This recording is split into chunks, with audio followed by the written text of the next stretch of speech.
welcome back to the playground. Welcome if you are new here. It is me, Angey Lee, and today I'm gonna get into, I've been asked by a lot of people to get into kind of how I started my weight loss journey and got to my, as of now, success, because I'm at my halfway point. I've reached my halfway point, and so I've gotten a lot of questions as to how I started and how I got here.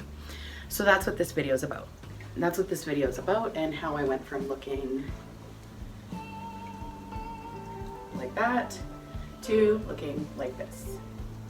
And I now have, I'm able to wear a lot of clothes that I was not able to wear at that time. I'm wearing an outfit right now that I haven't fit into in many, many years. So it's an exciting moment for me. So basically, I went through, of course, I'm 39 years old.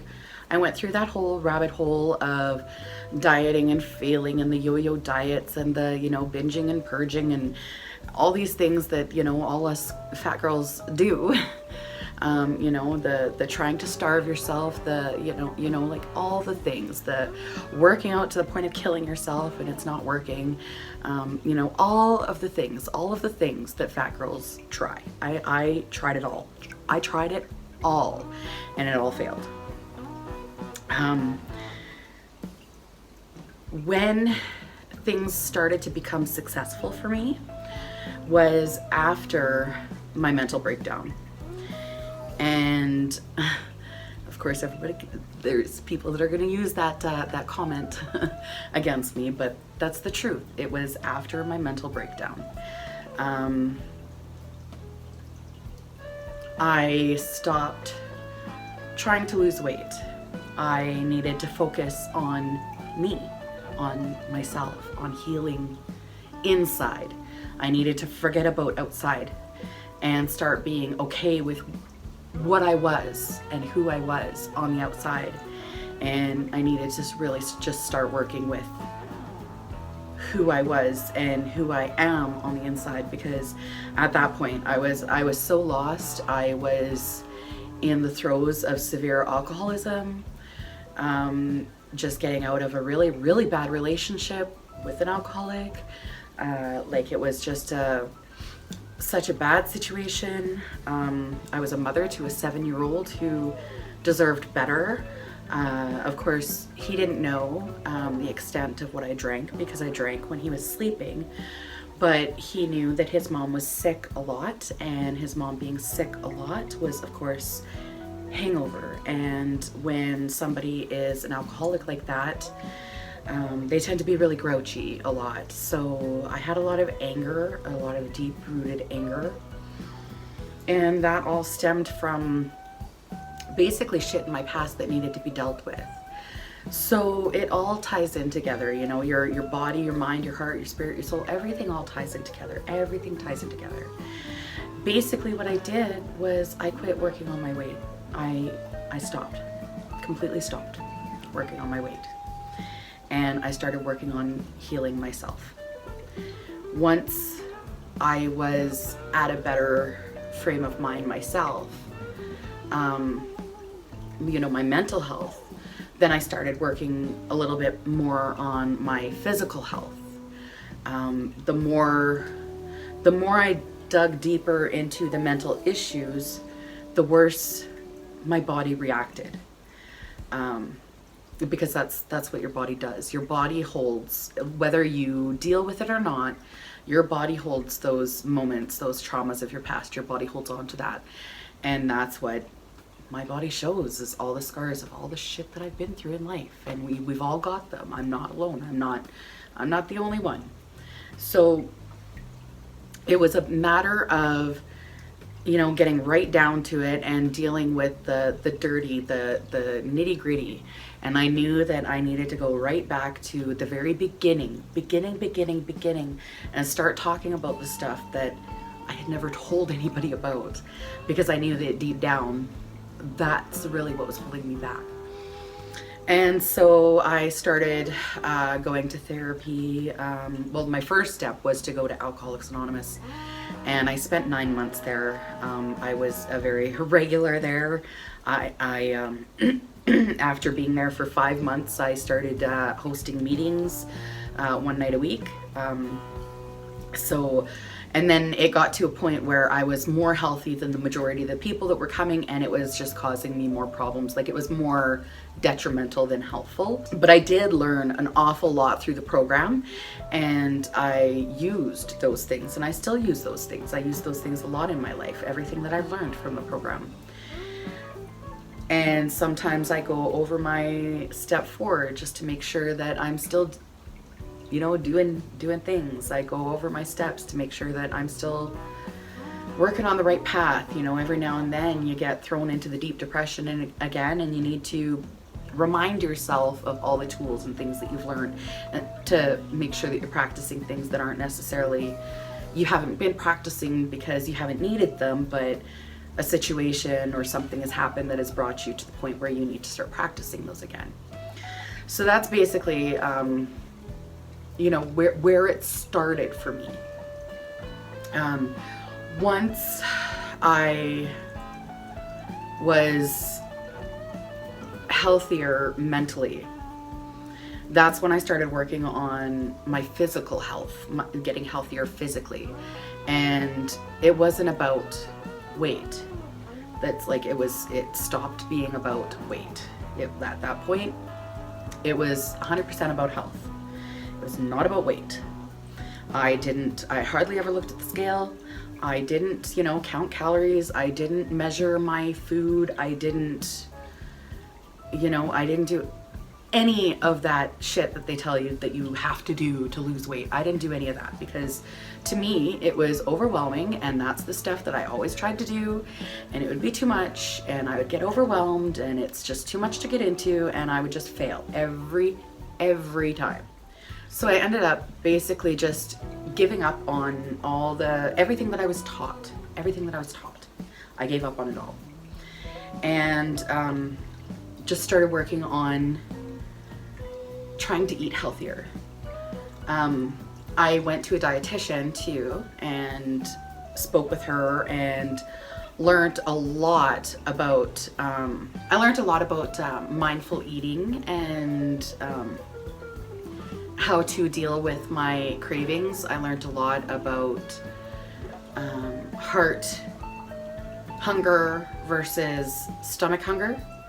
And so it got to a point where every time I was hungry, I would stop and think, okay, well, why am I hungry? Why do I want food? Do I want food because I'm bored? Do I want food because I'm sad? Do I want food because I'm happy? Do I want food because my stomach's growling and I'm actually hungry? Like, it's been a while since I ate. Why am I wanting food at that moment? So I stopped and think about those things. I also learned to stop and think about to eat with observation. So instead of eating things and being like, I shouldn't be eating this, this is bad food, or, oh, this is good, this is healthy food. Instead of eating that way, eating like, I've been craving this, why am I eating this, what is considered bad food? Why am I eating this fattening food? Why am I eating this healthy food? Eat with observation rather than good or bad, or you should be eating this, you shouldn't be eating this. Eat with observation. Observe while you're eating. Another thing that I learned was part of eating mindfully is allowing yourself to go into those cravings sometimes. You know, allowing yourself those things, because you've always allowed yourself those things and you've overindulged over and over and over again because you try to limit yourself from eating them to the point where you crave them so bad, or you want them so bad, or you're like, oh, it's bad food, I shouldn't be eating it, and then you eat buckets of ice cream, you know. But you can limit yourself, and instead of, you know, you can have a little bit of ice cream, and instead of eating a big bowl of ice cream, eat just a little dessert bowl of ice cream, you know, have that little tiny taste and be done with it. And if you want another little tiny taste of that ice cream, maybe wait half an hour and see if you still want it, Or ask yourself, why? Why do you still want it? Is it because it's tasting good and it's satisfying your craving of ice cream that you want? Or is it because you're actually craving something else? So those are like, it's all about eating with observation. That's a huge part of it, and allowing yourself to eat. I used to be a really big evening snacker, big time evening snacker. I used to eat a lot in the evening. I don't anymore. I hardly ever eat in the evening. But when I did eat in the evening, I used to snack on like really high calorie foods, like anything from like frozen prepared meals to like candy, to like ice cream, to, you know, things like that. Those are the kinds of things that I would eat at night, and I would eat them in quite large quantities because usually through the day I didn't eat a whole lot, and then by the nighttime I was absolutely starving, and so I overate supper, and then I snacked all evening long, and then I would go to sleep, and you're not digesting as much when you're sleeping, and it's just this whole crazy vicious circle. So what I started to do was allowing myself to snack in the evening. And at first it was, I would still allow myself those things, but instead of having like one pizza, we call them pizza pop, I think you guys call them pizza pocket or pizza pouches or whatever, right? A pizza, microwavable pizza thing. I would have one instead of having two. Or I would have, you know, like half a bowl of ice cream instead of a full bowl of ice cream. Or, you know, like, a few candies instead of just like the whole fucking bag of candies, you know, like, I had a sweet tooth, so chips weren't really my thing. So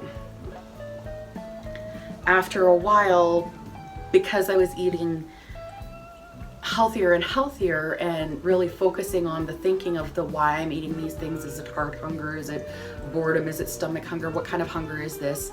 I quit eating them as often, and once in a while I do still get where I'm like wanting to snack on something in the evening.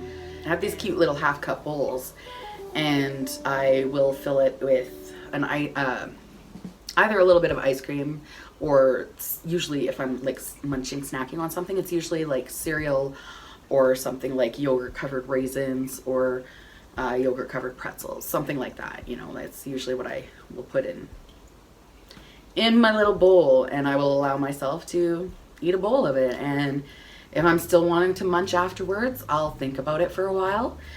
And if the feeling doesn't go away, I'll allow myself another little bowl. But it's important to grab that little bowl rather than grabbing that bag or that box or whatever, because if you grab that bag or that box, especially if you're doing something while you're eating, which you're actually not supposed to be if you're mindfully eating, you tend to just munch and munch and munch and munch, and you're not paying attention, and before you know it, it's gone, and you're like, holy shit, I ate that much. Like, it's so easy to happen, especially to people who tend to overindulge in things. And so of course, along with the food stuff is also the exercise stuff, and exercise is something that I couldn't do for a long time because of physical limitations. In 2018, it's been just over 2 years now. It was August 30th.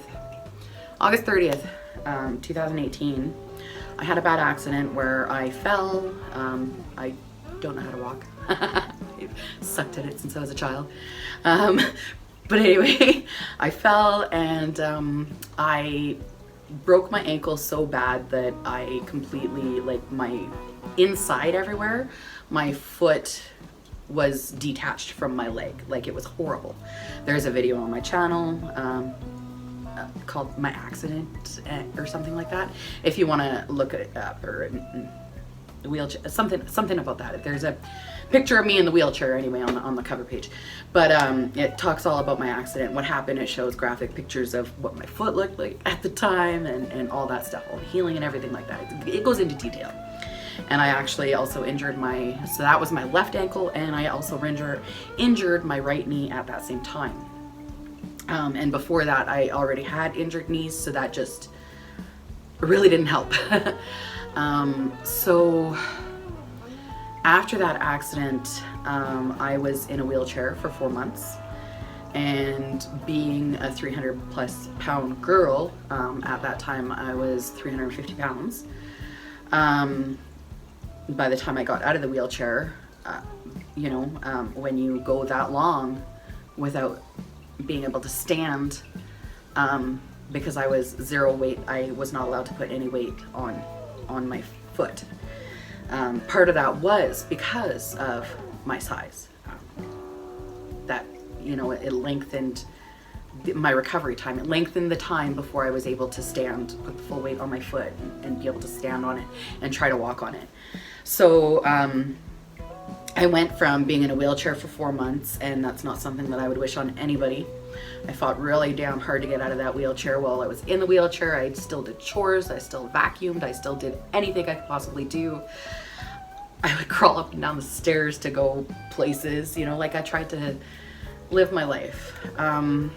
It really kind of helped me, give me kind of that push to really, I need something's got to change, something's got to give here. So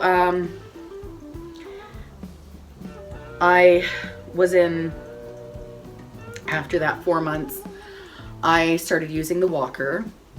At first it was just your little a two-wheel walker, and it took time to get out of that walker and get into your 4-wheel walker.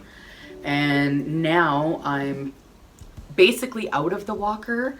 I leave it at home majority of the time now. So yes, I am pretty much out of the walker now. So yay me, I'm doing great. As winter and ice and stuff are coming, I'm probably going to pull it out a little bit more than I have been lately because of all of that, because of the ice and the snow. But I went to a chronic pain clinic.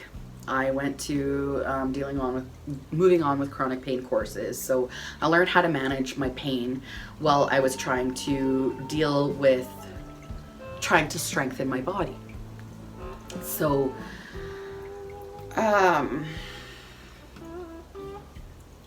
also at the chronic pain clinic, they have there's so much involved with the chronic pain clinic. They have psychologists, psychiatrists, they have physiotherapists, they have doctors and surgeons, and it's a whole ordeal because everything is connected. Everything's connected. So they've got everything there, and everybody looks at you. You work with them for a very long time. It's not like you can slip through the ropes of having some kind of weird thing going on and they don't know about it. There's no way that can happen. There's so many doctors on the panel.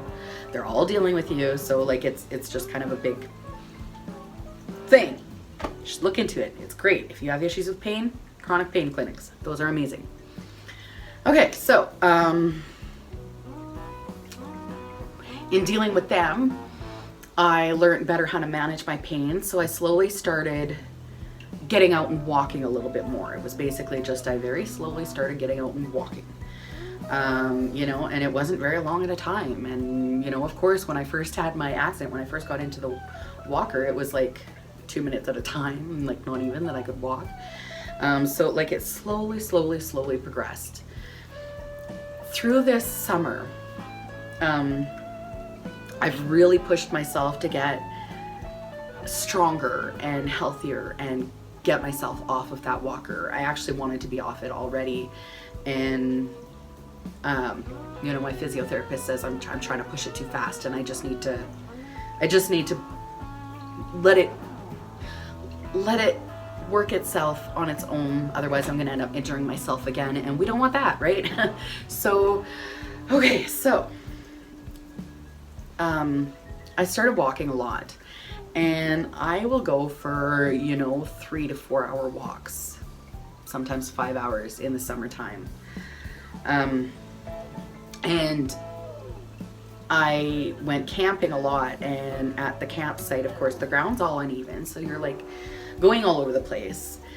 And out at the campsite this summer, I really pushed myself because I'm in areas where there's grass and stuff like that, and there's a lot of people around. There's a lot of people that, because it's a private like site. There's a lot of people. There's a lot of people that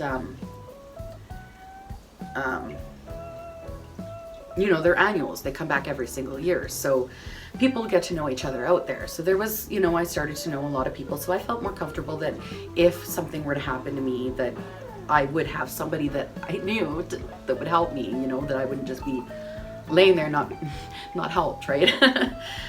So that gave me the confidence to push myself to try more, to do more, and because I've gotten happier with myself and more confidence in myself, that has also given me more confidence to try more, to do more, to put myself out there more, to get on the swings, get on the slide, get on the, you know, little park equipment out there where it's, you know, old stuff. There's other things that I do as well. Of course, I have my big exercise ball, and I do have a video on the things that I do with my big exercise ball. I'm also often sitting on it, because just sitting on it can help. It can help with your balance. It can help with so many things.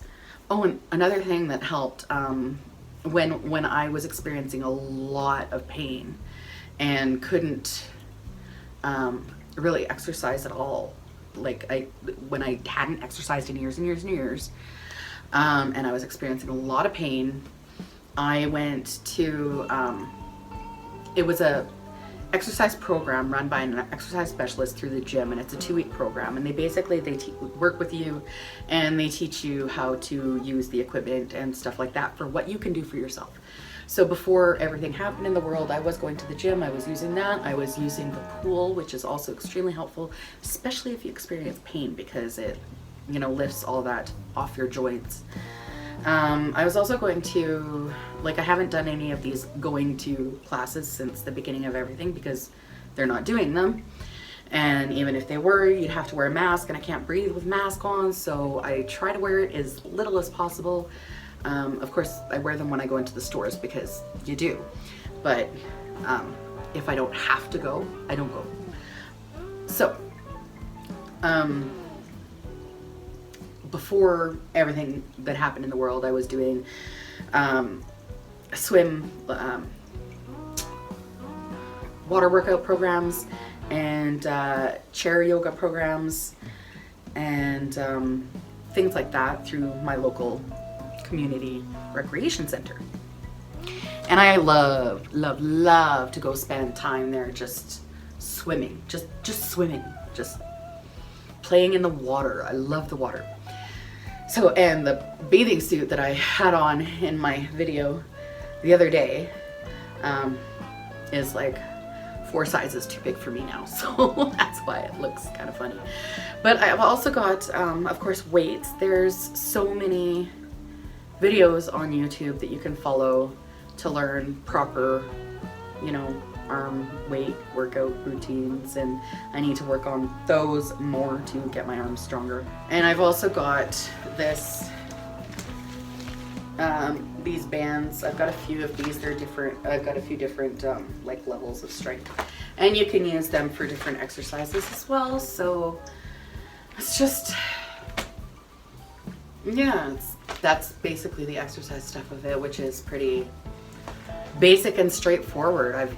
I do a lot of walking, and in the winter time there's like walking videos on YouTube that you can do like in your living room that you don't need a lot of space for, and I like doing those. And I like finding like the big workout ball videos. I like finding those and doing those as well, and just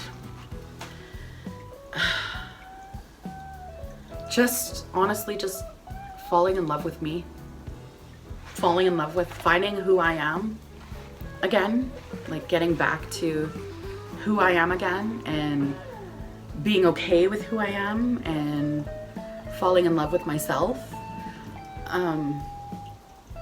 is really what did it. You know, when it all comes down to it, it's in here. It's not here. It's here. That's where it starts. That's where the weight loss starts. That's where you got to start. So if you want success, start with your heart. Thanks for watching. We'll catch you in the next one. I love you guys. Bye.